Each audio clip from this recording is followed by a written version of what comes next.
वहीं बिहार विधानसभा चुनाव को लेकर प्रधानमंत्री नरेंद्र मोदी 23 अक्टूबर से प्रचार की कमान संभालेंगे। पीएम मोदी बिहार के 12 जिलों में रैलियों को संबोधित करेंगे। बिहार में चुनावी सरगर्मी तेज हो चुकी है और इसी कड़ी में प्रधानमंत्री नरेंद्र मोदी राज्य भर में 12 जनसभाओं को संबोधित करेंगे। प्रधानमंत्री की रैलियां अलग अलग चरणों में आयोजित की जाएंगी। पीएम मोदी इस रैली से बीजेपी और एनडीए उम्मीदवारों के पक्ष में माहौल बनाएंगे। सूत्रों के अनुसार प्रधानमंत्री मोदी अपनी पहली 3 रैलियां 23 अक्टूबर को करेंगे। इस दिन वो सासाराम, भागलपुर और गया में जनसभाओं को संबोधित करेंगे। इन रैलियों में प्रधानमंत्री केंद्र सरकार की उपलब्धियों, बिहार में विकास योजनाओं और राज्य के लिए केंद्र सरकार क्या क्या कर रही है उसको जनता के सामने रखेंगे। उनकी पहली रैली 23 अक्टूबर को सासाराम, भागलपुर और गया में होगी। इसके बाद 28 अक्टूबर को पटना, मुजफ्फरपुर और दरभंगा में, जबकि 1 नवंबर को पूर्वी चंपारण, समस्तीपुर और छपरा में रैलियां होंगी।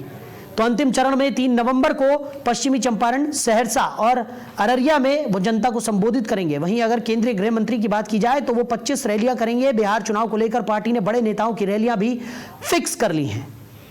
तो खबर पर ज्यादा चर्चा के लिए advocate doctor Avinash Singh, political expert हैं, वो हमारे साथ जुड़ गए। सर, बहुत स्वागत है आपका। जी, सभी को जय श्री राम, नमस्कार।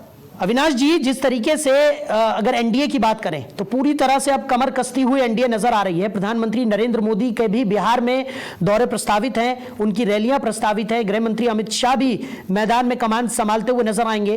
पूरे बिहार के चुनाव समीकरण की अगर हम बात करें और जिस तरीके से एनडीए ने अपने तमाम दिग्गज नेताओं की जो पूरी कार्यप्रणाली है, जो रैलियां हैं, उन सबको फिक्स यहां पर कर लिया है, कैसे देख रहे हैं आप? जी, करीबन 2-3 दिन से जो उहापोह की स्थिति बनी हुई थी टिकट बंटवारे को लेकर के, उसके बाद से कम एनडीए में गाड़ी रास्ते पे दिख रही है।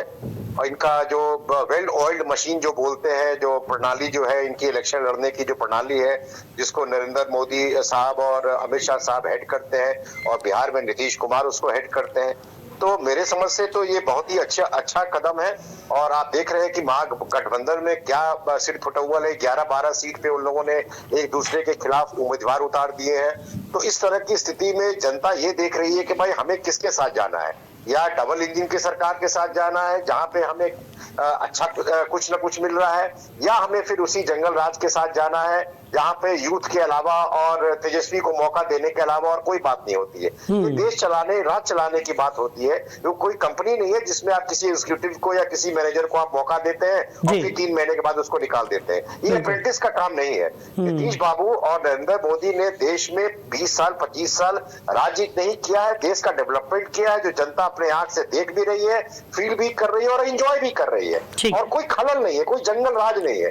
तो इस सब मुद्दों को लेकर के जब प्रधानमंत्री बोलते हैं तो बड़ा उसका लंबा इंपैक्ट होता है, नेशनल इंपैक्ट होता है, स्टेट लेवल पे इंपैक्ट होता है और इसका व्यापक इंपैक्ट होता है। और मेरे समझ से 12 रैली अभी बताई जा रही है, इसको बढ़ा के मेरे समझ से 16 या 18 की बात हो रही है। ये बहुत बड़ा कदम है, बहुत इंपैक्ट होगा इसका।